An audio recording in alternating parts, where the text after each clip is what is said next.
Hello বন্ধুরা, কেমন আছো সবাই? আশা করি তোমরা সবাই ভালোই আছো। আমরাও ভালো আছি।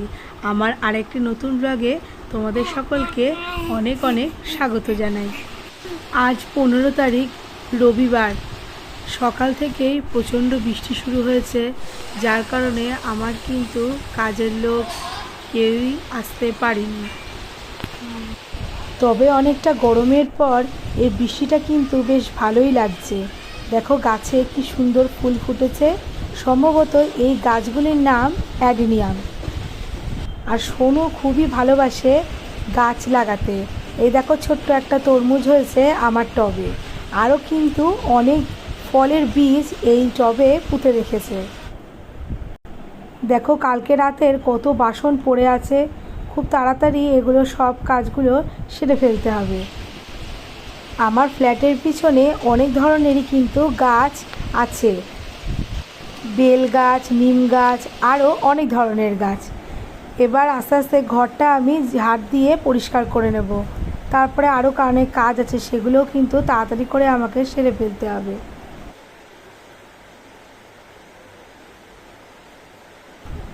আজকে সকালে জলখাবারে খুব বেশি কিছু বানাবো না।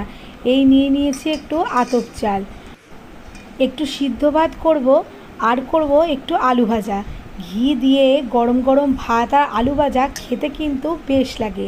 আমার দুই ছেলেই এই সিদ্ধ ভাত আর আলু ভাজা খেতে খুবই ভালোবাসে। চালটাকে ভালোভাবে ধুয়ে নিয়েছি, তারপর একটু জল দিয়ে সামান্য নুন দিয়ে কিন্তু বসিয়ে দেব। আমার বড় ছেলে আজকে স্কুলে গেছে, শনিবার ওদের পরীক্ষা আজকে রয়েছে। এই আলুগুলো কেটে নিয়েছি, একটুখানি মুচমুচে করে কিন্তু আলু ভাজা করে নেব। কড়াইতে একটু জিরে শুকনো লঙ্কা ফোড়ন দিয়ে আলুগুলোকে কিন্তু ভাজতে দিয়েছি। অনেক বাসন জমে গেছে দেখো। এবার একটু একটু করে সব বাসনগুলো ধুয়ে রান্নাঘরটা কিন্তু পরিষ্কার করে নেব। রান্নাঘরটা অপরিষ্কার থাকলে কিন্তু মোটেই ভালো লাগে না, আর কোনো দরকারি কাজকর্ম কিন্তু একদম করে ওঠা হয় না, কারণ সব কিছুতেই তো বাসনের প্রয়োজন। তাই রান্নাঘরটা আগে পরিষ্কার পরিচ্ছন্ন আমাদের করে রাখা উচিত। এই যে তোমাদের সাথে কথা বলতে বলতে কিন্তু রান্নাঘরটা প্রায় মোটামুটি পরিষ্কার করা হয়ে গেছে।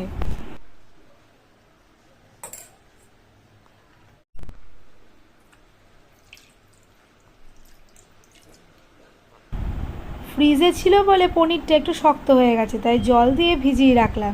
এই ফাঁকে এখন ঘরটাগুলো একটু মুছে নিচ্ছি, তারপরে গিয়ে পনিরটা রান্না করব। একটু পনির বাটার মশলা করব, যেটা শর্ট ভিডিও কিন্তু আমি আগেই আপলোড করেছি, কারণ এর আগেও একদিন পনির করেছিলাম। তা সেটা খেয়ে আমার ছেলেদের খুব ভালো লেগেছিল, তাই আবার আজকে সেই রেসিপিটাই কিন্তু করছি।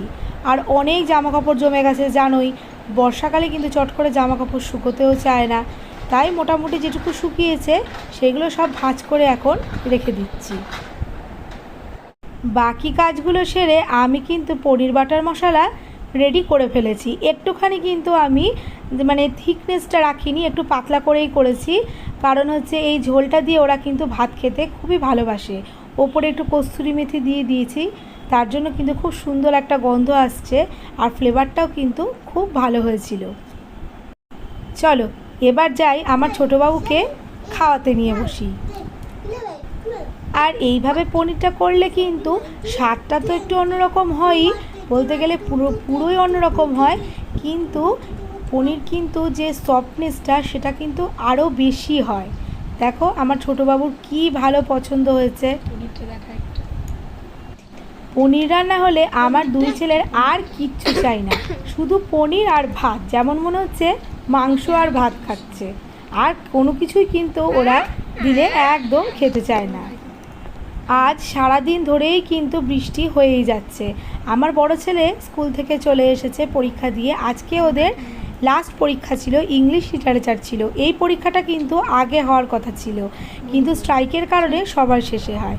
আর এই সন্ধেবেলায় দেখো আমাদের ফ্ল্যাটেই একটা বাচ্চা মেয়ের আজকে বার্থডে আছে, তাই আমার বড় ছেলে রেডি হয়ে গেছে বার্থডেতে যাওয়ার জন্য। হ্যাপি বার্থডে বলবে দিদিকে? হ্যাঁ ঠিক আছে, চলো।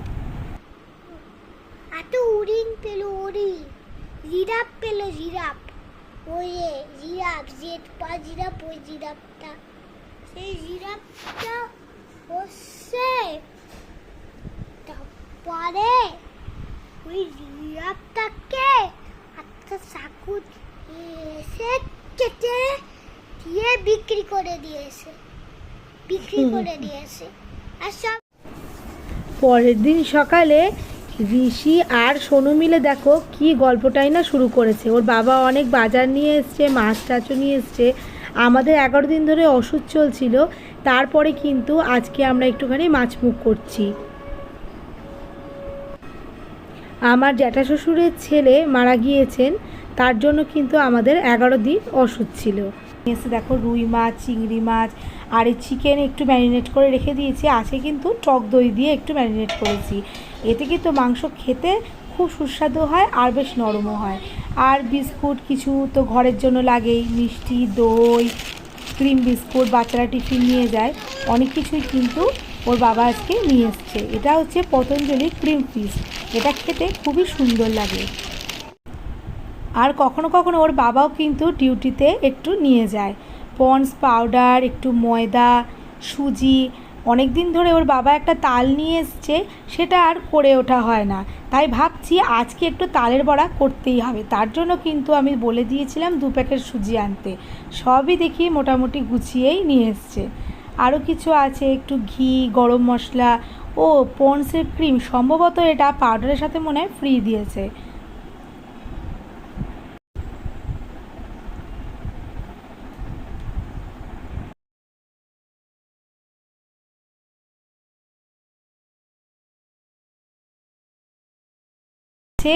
রেড কাউয়ের ঘি।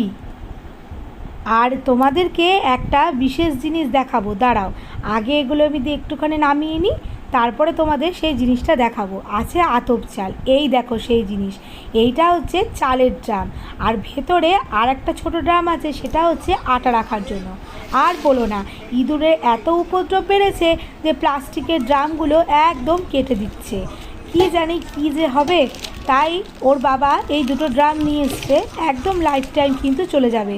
তোমাদেরও যাদের বাড়িতে এরকম ইঁদুরের অসুবিধা আছে, উপদ্রব বাড়ছে, তারা কিন্তু এইরকমভাবে স্টিলের ড্রাম কিনে তার মধ্যে খাবারগুলো সংরক্ষণ করতে পারো। আর এখানে নিয়ে এসছে ওর বাবা ফলের রস করার জন্য একটা হচ্ছে স্টিলের, যেটা মুসাম্বি রস করতে খুব সুবিধা হয় সেটা, আর পাতিলেবু রস করার জন্য এটা কিন্তু খুবই কাজের জিনিস, রান্নাতেও ভীষণ কাজে দেয়। আর আছে অনেক সেট চামচ। এবার ড্রামগুলোকে আস্তে আস্তে একটু পরিষ্কার করে নিয়ে তারপর কিন্তু চাল আর আটা রেখে দেবো। দেখেছো 25 কেজি চালের বস্তা কিন্তু পুরোটাই এখানে ধরে যাবে। আর 5 কেজি আটাও কিন্তু ভালো মতো ছোটো ড্রামটাই কিন্তু হয়ে যাবে। এই দেখো ঢাকনা দিয়ে আমি ঢেকে দিলাম। কেমন হয়েছে অবশ্যই কিন্তু কমেন্টে জানাবে। আজকে রবিবারের দুপুরে আমাদের রান্না হয়েছে একটু ভাত, আর হয়েছে রুই মাছের একটুখানি কালিয়া, হয়েছে চিকেন আর চিংড়ি মাছ, একটুখানি পালং শাকের তরকারি, একটু মুসুরির ডাল, অনেক কিন্তু হয়ে গেছে, একটু ওলের ডালনা, কুমড়োর তরকারি, একটু আলু দিয়ে করা হয়েছে। আর আমার ছোটো ছেলের জন্য 2টো মাছ ভাজা তুলে রেখে দিয়েছিলাম। সব রান্নাগুলোই কিন্তু আজকে বেশ ভালোই হয়েছে। চলো সব খাবারগুলো সাজিয়ে নিয়েছি, এবার আমরা খেতে বসে পড়ি। ব্লগটা আজকে এখানেই শেষ করলাম। সবাই ভালো থেকো, সুস্থ থেকো। খুব তাড়াতাড়ি ফিরে আসবো আর একটা নতুন ব্লগ নিয়ে। সকলকে টাটা।